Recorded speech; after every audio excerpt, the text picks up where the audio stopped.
Hi guys, this is Sam from Fluid Social. Today I'm talking to you from Rio de Janeiro, Copacabana. This is my pad, this is my studio for the moment. And a lot of you guys have been asking where I've been, what I've been up to, so I thought I'd give you a kind of long form video to summarize everything I've been doing, everything I'm doing right now, and everything that I'm planning for the future. So let's get stuck in. How did I settle in here? What was it like moving to Rio, and how have the first 2 weeks been settling in? Well, the first thing, language barrier. There's a big language barrier at the moment. Not many people speak English. So I've had to really work to improve my Portuguese. It's not an easy language to learn if you're starting out, but some knowledge of Spanish really helps out. If you are someone that knows a little bit of Spanish, it's very easy to then make that transition to Portuguese and get a good hang of it. But the accent is difficult, both for an English person speaking Portuguese and for a Brazilian or Portuguese person speaking English. So how have I learnt it? Well, I've actually used some of the advice that I've been giving you guys when I talk about the nighttime stuff, when we talk about space, the 5 steps.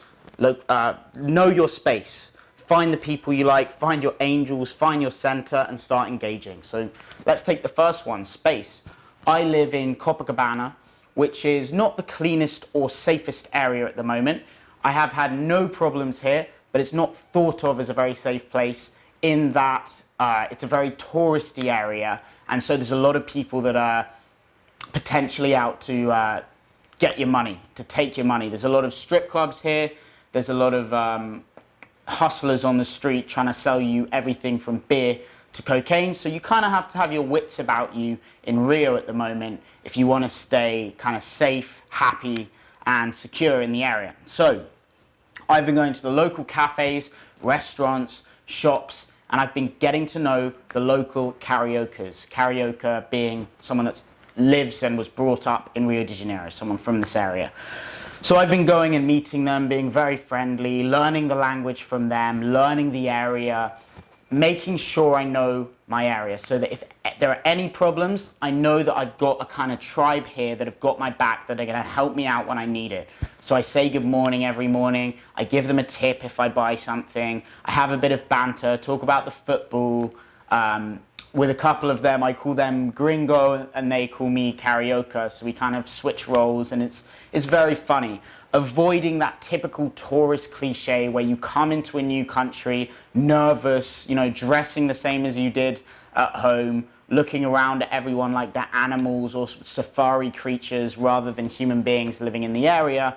You really want to avoid those tourist things because it makes you a prime target for being robbed or for getting into trouble, because you're just showing that you're not confident, you don't have conviction in your ability to network and integrate with the people that are local here.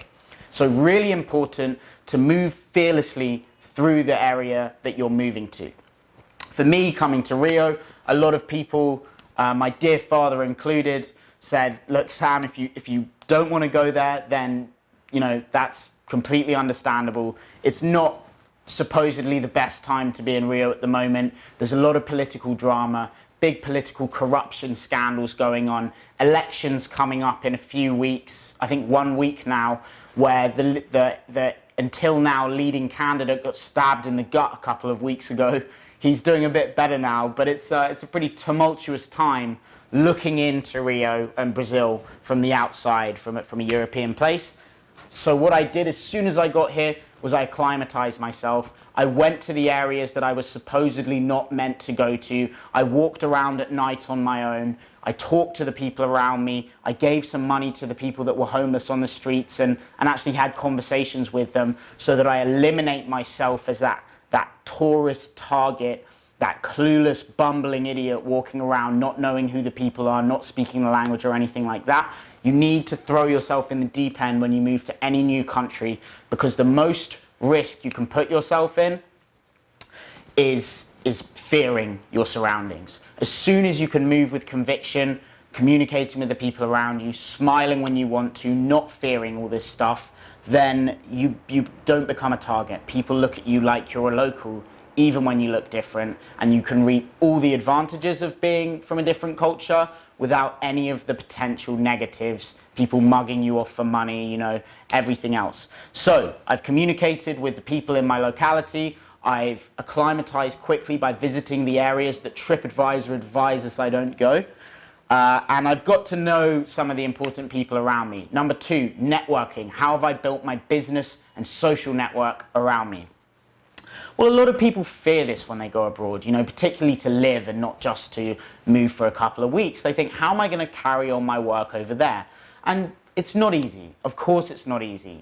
For me, I've got all of you guys back in London. So it wasn't easy, moving the whole thing over here and completely having to change the strategy and meet new people over here.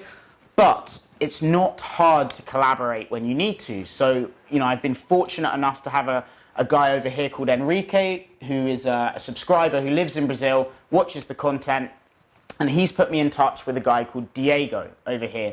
Diego's a fitness model, a dating coach, and a kind of mindset, business, self-improvement coach. And he and I have been going out, filming some stuff. He's been helping me settle in. I've been helping him with his English. Really, really great connection to have. Another friend of mine, Eddie in Sao Paulo, has put me in touch with another local called Carlos here, who's got a great social network, very confident guy, socially very on point. And so it's not hard to actually meet the people you need to meet when you put your mind to it. Besides the help that I've received from others, send out a couple of emails. What I did is I typed into Facebook, LinkedIn, Google, people in my industry or similar industries, content producers in Rio de Janeiro, just send them an email. There's so few people doing this and actually looking to collaborate with like-minded people or network or just meet as friends and get to know them, that when someone does send an email and they really mean it, it goes a really long way.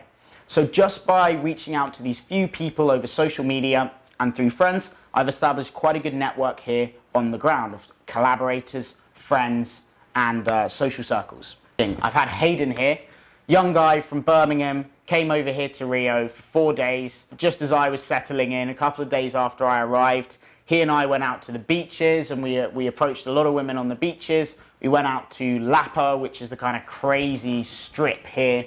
Absolutely mad. I've got a couple of videos that I'll show you from that on the Instagram account. But Hayden had a great time. He actually did manage to lose his virginity, which was a massive burden to him. And I think it's something that a lot of you guys can relate to, not just those of you who are virgins watching this, but maybe just those of you who feel a little bit socially inhibited, like you can't really physically express yourself, like sexual expression is difficult, like really bold, authentic communication is hard. The culture over here is one where people talk, people express. If you're having a conversation, you're touching the other person, you're smiling, you're really, really connecting with the people over here. So I think one thing that Rio de Janeiro, and this is what I felt when I first came here, what it has that's so unique is just a culture of celebration and physical and emotional expression. And I think that was really powerful for Hayden, and I think it would be for a lot of you guys back in London, where the culture is much more rigid, closed, straight-faced, walking from A to B, not talking or communicating with the people around you. So I've been teaching, I've been helping a lot of you guys out with your text messaging, your WhatsApp messaging, and over Skype calls with some of the daytime approaching mindset related stuff as well. So, been working hard. Health. So, over here, there's a big culture of outdoor gyms. All along the beaches, you've got these little workout stations where you can do pull-ups, dips, press-ups, and all sorts of other exercises. And there's a chain of gyms called SmartFit, which at the moment is on promotion. It works out to the equivalent of about £10 a month. And it means you can access any one of these gyms that are not only in Rio, but all across Brazil. So really easy to stay in shape, and a very good idea if you are thinking of coming to Latin America, because you spend a lot of time without your shirt on, if you like that kind of lifestyle. So healthy, you can get good quality fillet steak, ribeye steak for the equivalent of about £3 here. So it's good eating, it's good health, it's good lifestyle. So let's get on to the good stuff, the women. How do you meet women when you go abroad? How do you go out and meet and attract and date women in another country, particularly when you don't speak the language well? As you can imagine, it's not the easiest thing, and it genuinely isn't. Even for me, it takes me a little while to warm into this. And you guys are going to see me warming into this in some of the infield videos that I have with Diego. They're going to be coming out in the next week or two, but you'll get to see me going up and speaking Portuguese very badly and still managing to have really good interactions with some of the women. A few of them actually speak English, so that's always a bonus. But it's been a lot of fun going up to women on the beach and communicating with them, and the bars at night.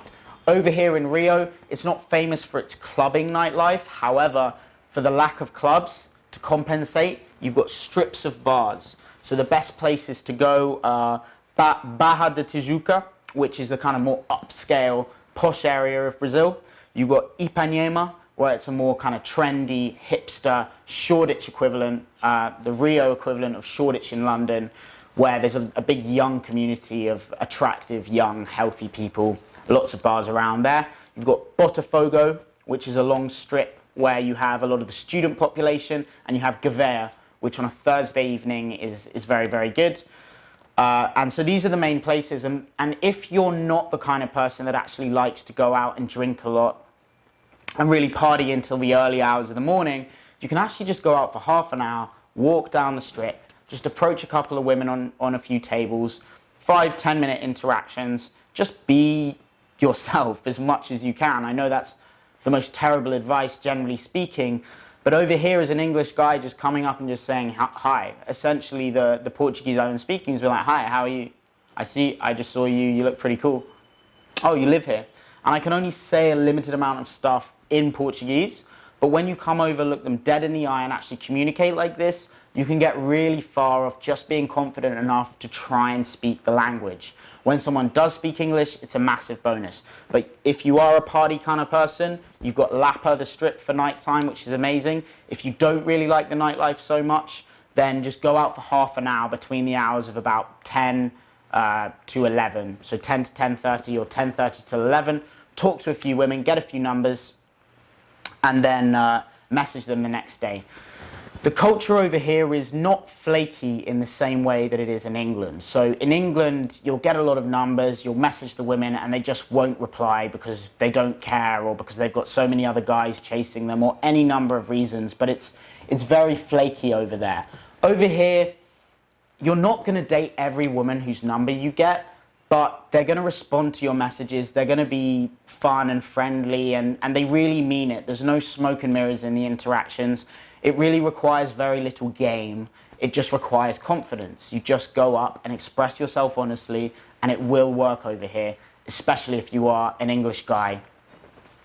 But the one important thing that I would say about this, if you are looking to come over and meet the women over here, is not to come over just for sex, because firstly, you're not going to get the best out of the experience. There's so much more available fun in an experience in Latin America, and particularly Brazil, than just having sex. So if you're the kind of person that wants to come over for just to fuck a lot of women or to sleep with a lot of women, I really don't recommend it. Firstly, because it's a terrible mindset to carry around with you anywhere in the world. It's not going to make you happy. It's not going to make your life any better. And secondly, the women can actually tell. It's not like it was in the 70s or 80s where it was fairly undiscovered by tourists, and so anyone with pale skin or a slightly different bone structure was treated like royalty. There are a lot of tourists here, and a lot of the more educated women over here, they know what you're up to. If you're just trying to get a quick bang, they can see straight through it. So come over here if you're interested in the culture, if you want to learn something about communication, if you want to meet the women, it's fairly likely that you're going to be able to have some relationships and date the women. It's much more likely that that's going to happen here if you were struggling in England, just because the culture is that way and people express much more freely. But I would never advise coming over just to have sex, because it's a terrible, terrible mindset to have, and everyone can see straight through it. So women, weekends, meet them on the beach, There's lots of women there. There's lots of people there to expand your networks with, and it's great fun when the sun's out. During the weekdays, you've got a lot of shopping malls in Copacabana, Ipanema, and Barra da Tijuca, and just walking around town, you're going to see a lot of women, particularly in Ipanema and Leblon. Weekends, you've got the beaches. All of the beaches are great. Now I'm going to talk a little bit about the goals. So what have my goals been? A lot of you guys think about approaching women and meeting women as the kind of golden pinnacle, as the main focus of your life. And I know a lot of my content recently has been trying to avert that mindset of seeing approaching women and dating more women as the one big goal in your life. Because whenever you do that, you elevate women to this position of importance where they can never really respect you because you don't have another goal that's more important. A woman struggles to respect you if she is the most important thing in your life. Most of the time, women want a guy whose mission and whose goal they can support. And so, for me, a big focus of being over here, my major focus hasn't been approaching women or meeting women. It's been focusing on my big goals, which at the moment is to have an online school.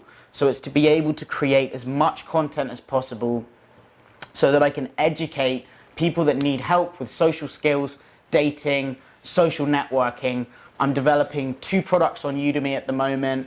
I've got a lot of collaborative content coming out on YouTube, and I've been really focusing on my long-term goals. And in so doing, by focusing on your long-term goals, you actually end up performing much better with women. Because when you go up to them, you know in the back of your mind that there's this goal, this important mission that you've got that's more important than that individual interaction. So Kieran and I spoke about this before, but it's not just passing fleeting advice that you take if you want, but think, no, actually, women are still my focus. This is crucially important that you don't think of getting more women as your number one goal in life, because it will not bring women to you. You have to have a mission and a goal that's bigger than that, that's more important, and the women will come to you.